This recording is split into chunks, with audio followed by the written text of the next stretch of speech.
Hai kelas, I'm so happy to see you again. Tetap semangat dan tetap sehat ya kalian semua.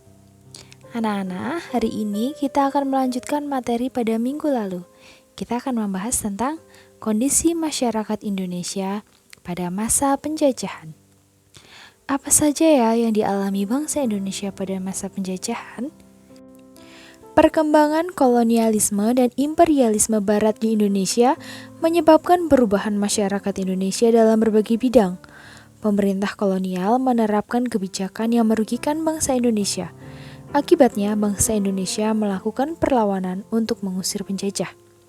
Untuk mengetahui bagaimana kebijakan pemerintah kolonial terhadap bangsa Indonesia, mari kita simak video pembelajaran ini sampai selesai. Yang akan pertama kita bahas adalah pengaruh monopoli dalam perdagangan. Pada awal kedatangannya, bangsa-bangsa barat diterima dengan baik oleh rakyat Indonesia. Hubungan perdagangan tersebut kemudian berubah menjadi hubungan penguasaan dan penjajahan. VOC terus berusaha memperoleh kekuasaan yang lebih dari sekedar jual beli. Itulah yang memicu kekecewaan, kebencian, dan perlawanan secara fisik. Pada awalnya, VOC meminta keistimewaan hak-hak dagang atau sering disebut dengan hak oktroy. Akan tetapi, dalam perkembangannya menjadi penguasaan pasar atau monopoli. VOC menekan para raja untuk memberikan kebijakan perdagangan hanya dengan VOC. Akhirnya, VOC bukan hanya menguasai daerah perdagangan, tetapi juga menguasai politik atau pemerintahan. Sebelum membahas lebih lanjut tentang monopoli perdagangan, kita cari tahu dulu apa itu monopoli. Monopoli adalah penguasaan pasar yang dilakukan oleh satu atau sedikit perusahaan. Apa dampak dari monopoli perdagangan? Bagi pelaku perusahaan, monopoli sangat menguntungkan karena mereka dapat menentukan harga beli dan harga jual. Contohnya, saat melakukan monopoli rempah-rempah di Indonesia, VOC membuat perjanjian dengan kerajaan-kerajaan di Indonesia. Isinya, setiap kerajaan hanya mengizinkan rakyat menjual hasil bumi kepada VOC. Karena produsen sudah dikuasai VOC, maka pada saat rempah-rempah dijual, harganya sangat turun. Sebaliknya, VOC menjual kembali ke Eropa dengan harga yang sangat tinggi. Mengapa kerajaan-kerajaan di Indonesia membiarkan VOC memonopoli perdagangan? Hal ini dikarenakan mereka terpaksa. Jadi, Belanda memaksa kerajaan-kerajaan di Indonesia untuk menandatangani kontrak monopoli dengan berbagai cara. Salah satu caranya adalah politik adu domba, atau dikenal dengan istilah divide et impera. Lalu siapa yang diadu domba? Adu domba yang dilakukan Belanda dapat terjadi terhadap kerajaan yang satu dengan kerajaan yang lain, atau antar pejabat kerajaan. Untuk apa tujuannya melakukan politik adu domba? Tujuannya adalah Belanda berharap akan terjadi permusuhan antar bangsa Indonesia, sehingga terjadi perang antar kerajaan. Belanda juga terlibat dalam konflik internal yang terjadi di dalam kerajaan.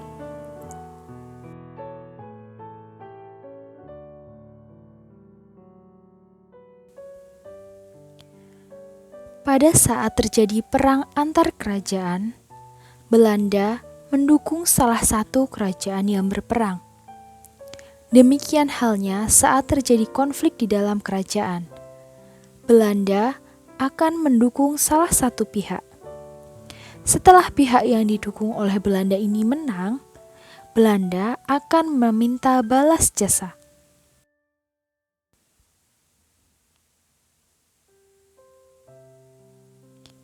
Jadi, seusai perang, Belanda biasanya meminta imbalan berupa monopoli perdagangan atau penguasaan atas beberapa lahan atau daerah.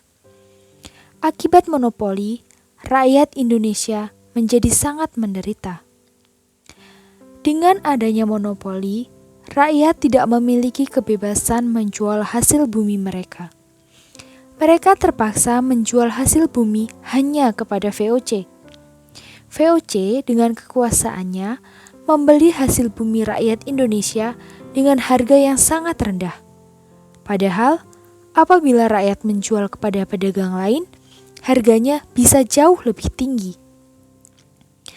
Lalu, untuk meluaskan kekuasaannya, VOC mempersiapkan penguasaan dengan cara perang atau militer. Beberapa gubernur jenderal VOC, seperti yang pertama, Antonio van Diemen yang memerintah tahun 1635 sampai tahun 1645. Yang kedua ada Johan Matsuyker yang memerintah tahun 1653 sampai tahun 1678. Yang ketiga ada Richcol van Gons yang memerintah tahun 1678 sampai 1681. Lalu, yang keempat ada yang bernama Cornelis Jansen Spilman yang memerintah tahun 1681 sampai tahun 1684. Jadi tokoh-tokoh inilah yang merupakan peletak dasar politik ekspansi VOC. Namun akhirnya VOC mengalami kebangkrutan pada akhir abad ke-18. Korupsi dan manajemen perusahaan yang kurang baik menjadi penyebab utama kebangkrutan VOC. Akhirnya, tanggal 13 Desember 1799, VOC dibubarkan. Mulai tanggal 1 Januari tahun 1800, Indonesia menjadi jajahan pemerintah Belanda atau sering disebut masa pemerintahan Hindia Belanda. Mulai periode inilah Belanda secara resmi menjalankan pemerintahan kolonial dalam arti yang sebenarnya. Yang kedua adalah pengaruh kebijakan kerja paksa. Pernahkah kalian mendengar istilah kerja rodi atau kerja paksa? Bagaimana rasanya apabila bekerja karena terpaksa? Tentu saja bekerja karena terpaksa hasilnya tidak sebaik pekerjaan yang dilakukan dengan sukarela. Melakukan pekerjaan karena dipaksa juga akan membuat seseorang menjadi menderita. Hal itulah yang dialami bangsa Indonesia pada masa penjajahan dulu. Pemerintah Belanda menginginkan keuntungan yang sebanyak-banyaknya dari bumi Indonesia. Sehingga pemerintah Belanda menerapkan kebijakan yang disebut dengan kerja paksa. Mendengar istilah kerja paksa, tentu kalian sudah dapat menebak bahwa rakyat Indonesia bekerja tanpa fasilitas yang memadai, tidak mendapat penghasilan yang layak, tidak diperhatikan asupan makanannya, dan bekerja di luar batas kemanusiaan. Lalu bagaimana kerja paksa yang terjadi pada masa pemerintahan Hindia Belanda? Mari kita telusuri melalui kajian materi berikut. Perhatikan gambar peta jalur Anyer ke Panarukan berikut ini. Tahukah kalian berapa panjang jalan dari Anyer sampai ke Panarukan? Jalur tersebut memanjang lebih dari 1000 km dari Cilegon, Jakarta, Bogor, Bandung, Cirebon, Semarang, Pati, Surabaya, Probolinggo, hingga ke Panarukan, Jawa Timur. Saat ini, jalur tersebut merupakan salah satu jalur transportasi utama bagi masyarakat di Pulau Jawa.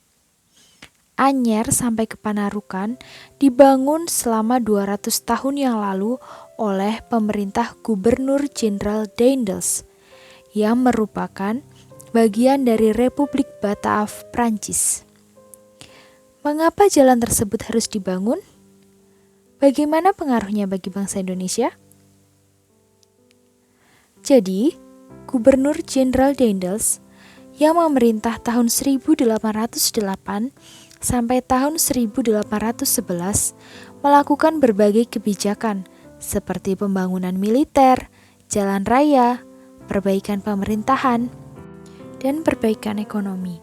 Salah satu kebijakan yang terkenal dan buktinya masih dapat disaksikan hingga sekarang adalah pembangunan jalan dari Anyar ke Panarukan atau sering disebut dengan Jalan Raya Pos. Jalan ini sangat penting bagi pemerintah kolonial, karena jalan ini dibangun untuk kepentingan militer pemerintah kolonial. Dalam perkembangannya, jalan tersebut menjadi sarana transportasi pemerintahan dan mengangkut berbagai hasil bumi. Hingga sekarang, manfaat jalan tersebut masih dapat kita rasakan. Pembangunan jalan tersebut merupakan kebijakan pemerintah Republik Batav di bawah Gubernur Jenderal Herman Willem Daendels. Mereka memandang penting pembangunan jalur Anyar Panarukan. Selain untuk kepentingan pertahanan dan militer, jalur tersebut merupakan penghubung kota-kota penting di Pulau Jawa yang merupakan penghasil berbagai tanaman ekspor. Dengan dibangunnya jalan tersebut, proses distribusi barang dan jasa untuk kepentingan kolonial menjadi semakin cepat dan semakin efisien. Pembangunan jalur Anyar Panarukan sebagian besar dilakukan oleh tenaga manusia. Akibatnya, ribuan penduduk meninggal, baik karena kelaparan maupun penyakit yang dideritanya.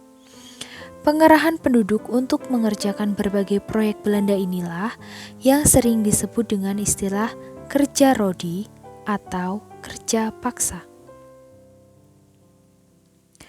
Kerja paksa pada masa pemerintah Belanda banyak ditemukan di berbagai tempat. Banyak penduduk yang dipaksa menjadi budak dan dipekerjakan di berbagai perusahaan tambang ataupun perkebunan. Yang selanjutnya adalah pengaruh sistem sewa tanah.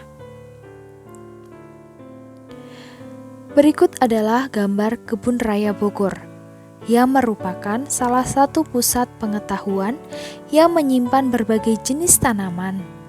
Ternyata, Kebun Raya Bogor ini sudah dibangun sejak awal abad ke-19.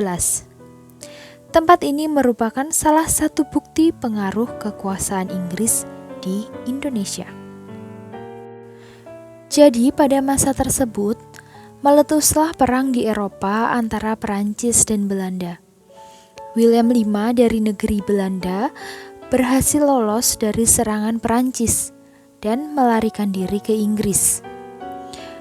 Kemudian William V mengeluarkan maklumat yang memerintahkan para pejabat jajahan Belanda menyerahkan wilayahnya kepada Inggris. Maklumat ini dimaksudkan agar jajahan Belanda tidak jatuh ke tangan Prancis. Saat Inggris menguasai Indonesia, Gubernur Jenderal Lord Minto membagi daerah jajahan Hindia Belanda menjadi 4 gubernemen, yakni Malaka, Sumatera, Jawa, dan Maluku. Lord Minto selanjutnya menyerahkan tanggung jawab kekuasaan atas seluruh wilayah itu kepada Letnan Gubernur Thomas Stamford Raffles. Berikut adalah gambar dari Thomas Stamford Raffles.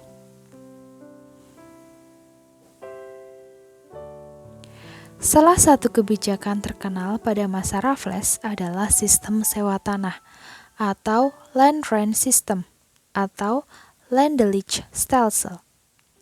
Sistem tersebut memiliki ketentuan antara lain sebagai berikut. Yang pertama, petani harus menyewa tanah meskipun dia adalah pemilik tanah tersebut. Yang kedua, harga sewa tanah tergantung pada kondisi tanah. Yang ketiga, pembayaran sewa tanah dilakukan dengan uang tunai. Dan yang keempat, bagi yang tidak memiliki tanah, akan dikenakan pajak kepala. Sistem sewa tanah menggambarkan seakan-akan rakyat tidak memiliki tanah, padahal tanah tersebut adalah milik rakyat. Hasil sewa tanah juga tidak seluruhnya digunakan untuk kemakmuran rakyat. Hasil sewa tanah tersebut sebagian besar digunakan untuk kepentingan penjajah.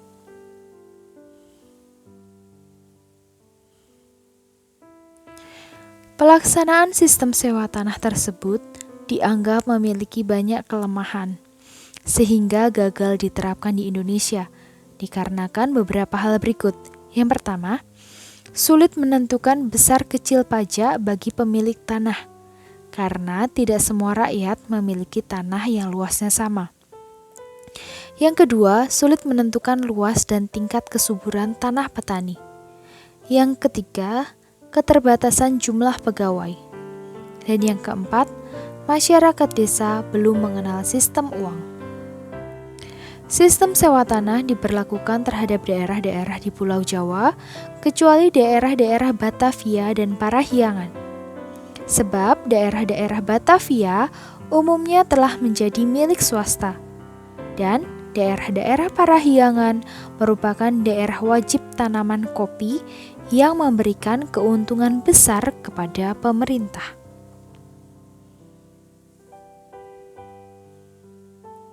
Yang selanjutnya adalah pengaruh sistem tanam paksa. Perhatikan beberapa gambar berikut. Yang pertama ada gambar teh, gambar kopi, dan gambar kakao. Jadi anak-anak, pada masa penjajahan abad ke-19, tanaman-tanaman tersebut merupakan komoditas utama ekspor Indonesia. Karena itu, Belanda berusaha menaikkan ekspor tanaman perkebunan tersebut. Apalagi ketika awal abad ke-20, Belanda menghadapi perang di Eropa yang menyebabkan kerugian keuangan yang sangat besar. Selain itu, Belanda menghadapi berbagai perlawanan rakyat Indonesia di berbagai daerah. Salah satu cara Belanda untuk menutup kerugian adalah dengan meningkatkan ekspor. Peningkatan ekspor merupakan pilihan Belanda untuk mempercepat penambahan pundi-pundi keuangan negara. Berikut adalah gambar dari Johannes van den Bosch. Pada tahun 1830, Johannes van den Bosch inilah yang menerapkan sistem tanam paksa atau sering disebut dengan kultur stelsel. Kebijakan ini diberlakukan karena Belanda menghadapi kesulitan keuangan akibat Perang Jawa atau Perang Diponegoro yang terjadi tahun 1825 sampai tahun 1830 dan Perang Belgia yang terjadi tahun 1830 sampai dengan tahun 1831. Ketentuan kebijakan tanam paksa yang diberlakukan pemerintah Hindia Belanda sangat memberatkan masyarakat Indonesia. Apalagi pelaksanaannya penuh dengan penyelewengan sehingga semakin menambah penderitaan rakyat Indonesia. Praktik-praktik penekanan dan pemaksaan terhadap rakyat tersebut antara lain sebagai berikut. Yang pertama, menurut ketentuan, tanah yang digunakan untuk tanaman wajib itu hanya 1/5 dari tanah yang dimiliki rakyat. Namun kenyataannya selalu lebih, bahkan sampai setengah bagian dari tanah yang dimiliki rakyat. Yang kedua, kelebihan hasil panen tanaman wajib tidak pernah dibayarkan. Yang ketiga, waktu untuk kerja wajib seharusnya 66 hari, namun nyatanya melebihi dari 66 hari dan tanpa imbalan yang memadai. Dan yang keempat, tanah yang digunakan untuk tanaman wajib ini tetap dikenakan pajak.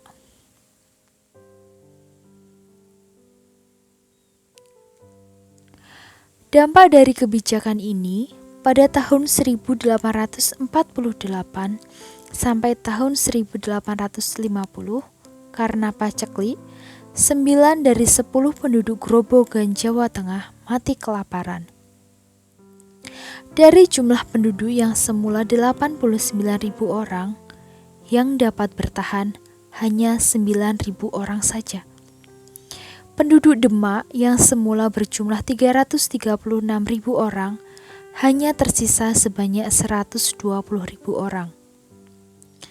Namun data ini belum termasuk data seluruh di daerah lain. Sistem ini membuat banyak pihak bersimpati dan mengecam praktik tanam paksa. Kecaman tidak hanya datang dari bangsa Indonesia, bahkan juga datang dari orang-orang Belanda sendiri. Kecaman dari berbagai pihak tersebut akhirnya membuahkan hasil dengan dihapusnya sistem tanam paksa pada tahun 1870. Orang-orang Belanda yang menentang adanya tanam paksa tersebut antara lain adalah yang pertama Baron van Hove. Ada juga E.F.E. Douwes-Dekker atau sering disebut dengan Multatuli. Serta yang terakhir adalah L. Vitalis.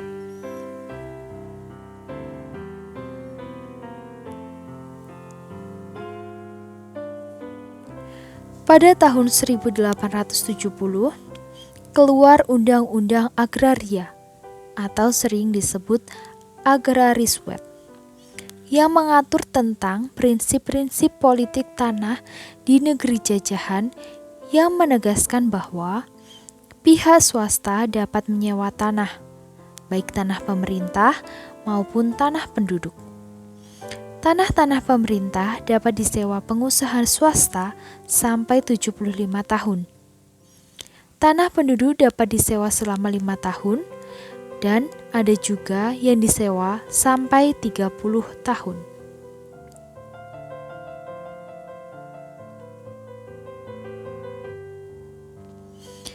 Kemudian pada tahun yang sama juga, tahun 1870, keluarlah Undang-Undang Gula atau Suikerwet yang isinya larangan mengangkat tebu keluar dari Indonesia.